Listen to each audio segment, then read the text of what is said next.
Salut à tous, on se retrouve pour le déballage et la présentation de ma nouvelle alimentation. Donc ici, vous pouvez voir la boîte de ma nouvelle alimentation, il s'agit de la Corsair RM750X.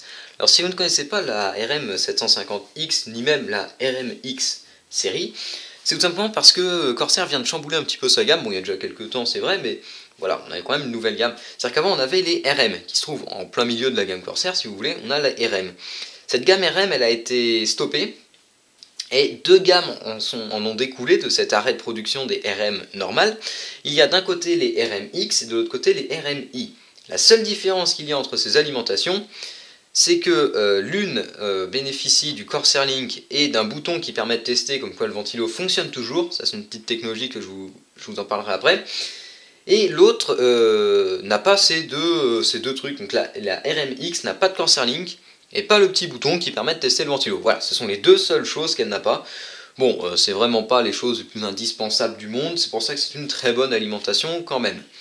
Et ça les fait quand même un peu moins cher, donc ça permet d'avoir des alimentations de très bonne qualité à un prix un petit peu réduit, tout en restant quand même sur du Corsair. Pour ce qui est des spécifications de l'alimentation, on a évidemment 750 watts, 80 plus gold, 7 ans de garantie, un ventilateur qui s'arrête, donc qui est semi-passif, donc tant que l'alimentation restera en dessous de 300 watts de charge, le ventilateur ne tournera pas. Dès qu'on passe les 300 watts, il commence à se mettre en route. Donc bon, c'est quand même assez sympa. Donc voilà, ça reste vraiment un très très bon bloc, full modulaire et tout, donc bon, un bon bloc d'alimentation. Donc ici on a la boîte, vous pouvez voir l'avant de la boîte, je pense que vous avez eu le temps de le regarder. Au-dessus on a le détail du câblage, avec un ATX, une prise ATX 24 pins, donc 20 plus 4. Donc l'ATX 24 pins normal, le 4 plus 4 CPU, le 8 pins CPU en 4 plus 4. On a 4 connecteurs PCI Express 6 plus 2, 9 SATA, 8 Molex et un FDD, donc en adaptateur. Donc ça vous verrez ça après. Donc voilà, donc c'était le détail du câblage. Hop là, pardon si ça bouge un petit peu. À l'arrière, c'est une boîte qui est assez grosse, hein, je veux pas dire, mais c'est du lourd. À l'arrière, on a le rendement, donc pour le 80 plus Gold, donc avec en fonction de la charge, le rendement de l'alimentation. On trouve le détail de la ventilation, donc on voit qu'en dessous de 300 watts, le ventilateur est à l'arrêt, à partir de 300 watts, il commence à se mettre en route. On a les ampérages, on a également ultra low noise, donc comme quoi l'alimentation est assez silencieuse. Pour ce qui est des ampérages d'ailleurs, je vais vous le faire tant que j'y suis. On a 25 ampères jusqu'à 25 ampères sur le 3,3 volts, 25 ampères également sur le 5 volts, 62,5 ampères sur le 12 volts, et c'est à peu près tout hein, pour les tensions, ce qui nous fait 750 watts en tout. Pour ce qui est des mesures de l'alimentation, elle fait 150 mm donc standard ATX, donc c'est-à-dire 150 sur 86, et elle fait 180 mm de profondeur, donc ce qui est assez profond, hein, c'est plus profond que les alimentations standards, enfin les petits blocs d'alimentation qui sont généralement à 15 cm de profondeur. Donc je vais tout de suite ouvrir la boîte. Comme c'est un peu compliqué, ce que je vais faire c'est que je vais mettre ça hors vidéo et je vous reprends juste après. Donc voilà la boîte qui se trouve dans la boîte encore de l'alimentation. Donc ici j'ai coupé le scotch de garantie, comme quoi ça n'a pas été ouvert. On va maintenant pouvoir l'ouvrir. Donc on a une boîte qui s'ouvre comme ceci, qui est assez grande. Je vais essayer de ne pas cacher trop l'éclairage pour pas vous embêter avec la luminosité. Donc dedans, on retrouve un guide pour toutes les alimentations de la gamme. Donc cette alimentation, la RMX ainsi que la RMI, sont disponibles en 550, 650, 750, 850 et 1000 watts. Donc voilà, on a quand même pas mal de puissance, on a un catalogue assez vaste. Le guide est fait pour toutes les alimentations. Donc vous allez trouver pour la, par exemple là c'est la 1000, la 850, la 750, la 650, la 550. Donc il est assez épais hein, pour un guide d'alimentation, c'est vraiment un beau bouquin. On trouve le Warranty Guide, donc ça c'est la garantie de l'alimentation, 7 ans de garantie, hein, j'ai déjà dit, ce qui est quand même plutôt pas mal.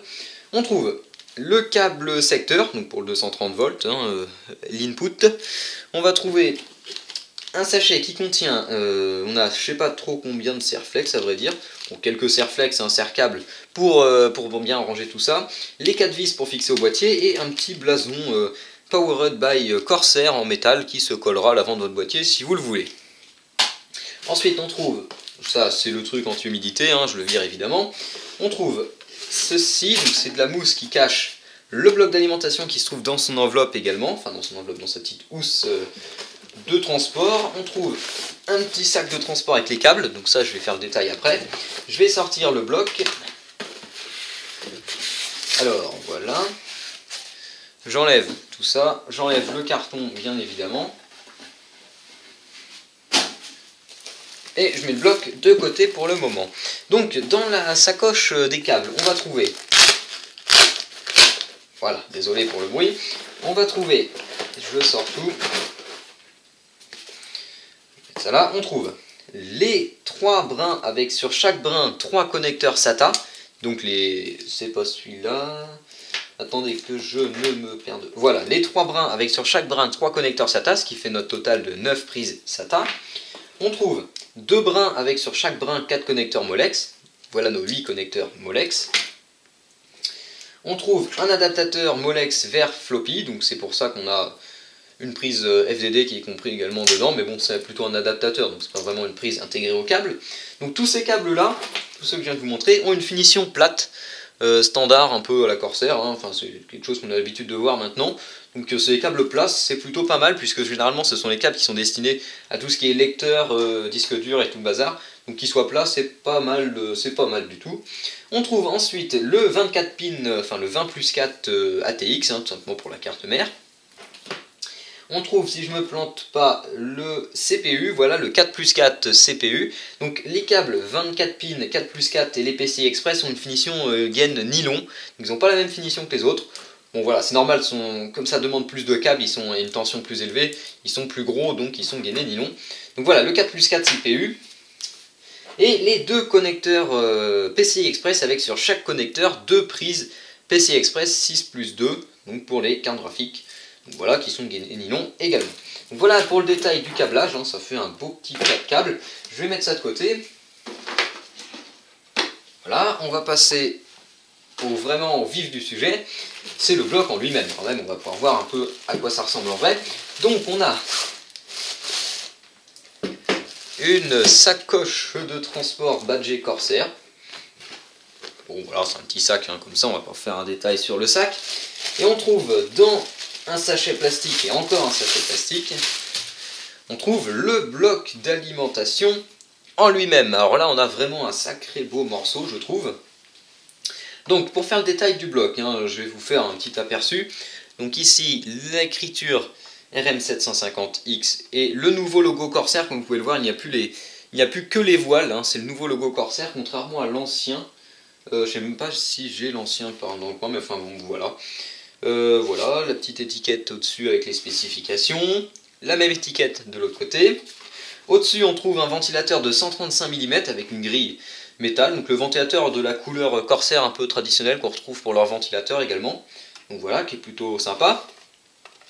À l'arrière, on a une grille avec là le petit rappel RM750X et on a une petite étiquette qui nous dit fonctionnement silencieux en charge modérée, le ventilateur ne tourne pas. Oui, c'est pour nous dire que si on s'aperçoit que le ventilateur ne tourne pas, c'est tout à fait normal, il ne faut pas s'inquiéter.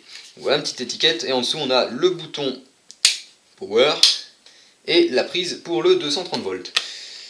Voilà, et de l'autre côté, le moment le plus intéressant, on trouve, si je mets ça dans le bon sens, toute la connectique pour les câbles, hein, tout simplement. Donc je vais mettre ça là, vous avez peut-être plus de lumière. La connectique pour les câbles, donc ici on a tout ce qui correspond aux 24 pins ATX. Ici on a peripheral SATA, donc c'est-à-dire ici et là les Molex et les SATA. Et ici on a tout ce qui correspond au PCI Express et au 4 plus 4 CPU. Donc c'est plutôt pas mal. Le design du bloc est assez sympa. Bon, c'est un bloc qui est assez lourd quand même, hein. On voit que c'est pas fait dans la légèreté. On a, si vous avez remarqué peut-être sur le notation, les angles qui sont biseautés. On a des angles abrupts. Donc voilà, c'est un design qu'on retrouve chez Corsair. Ils ont décidé de les faire comme ça. C'est plutôt pas mal. Donc voilà, hein, j'ai pas grand chose d'autre à préciser sur ce bloc. Je pense que j'ai quand même fait le tour. Donc voilà, un joli petit bloc Corsair qui, je pense et j'espère, fera parfaitement bien son boulot. Donc on peut voir que tout est complet, hein, au niveau du câblage et tout, il n'y a pas de problème là-dedans. Donc voilà, c'était la présentation et le déballage surtout de la Corsair RM 750X, donc qui est un bon bloc d'alimentation, j'espère. Alors je vais essayer quand même, juste pour vous montrer, Voilà, par exemple, si vous avez, c'est le principe d'alimentation modulaire, en cas où vous n'en avez jamais eu, vous avez sur les câbles, vous avez les prises Molex, par exemple ici, et vous avez un câble comme celui-là, qui est un peu bizarre, et qui, si je ne raconte pas de conneries, vient se brancher ici. Voilà, et ça vous permet d'avoir vos câbles Molex. Pour ce qui est de la longueur des câbles, franchement, ils n'ont pas l'air trop courts, hein. Par exemple, ici, j'ai le PCI, ce qui correspond au PCI Express, ça a l'air d'avoir de la longueur. Je vais quand même en sortir un, pour voir un peu ce que ça donne. J'aurais peut-être pu sortir le 4+4 CPU, mais bon. Voilà, ouais, alors pour ce qui est de la longueur des câbles, hein, généralement, entre l'alimentation et les cartes graphiques, il n'y a pas non plus 36 mètres, hein, donc ça devrait confortablement le faire. Donc voilà, c'était la présentation de la RM750X, encore une fois. Donc je pense que j'ai fait le tour ce coup-là, donc je vous dis salut à tous, et à la prochaine.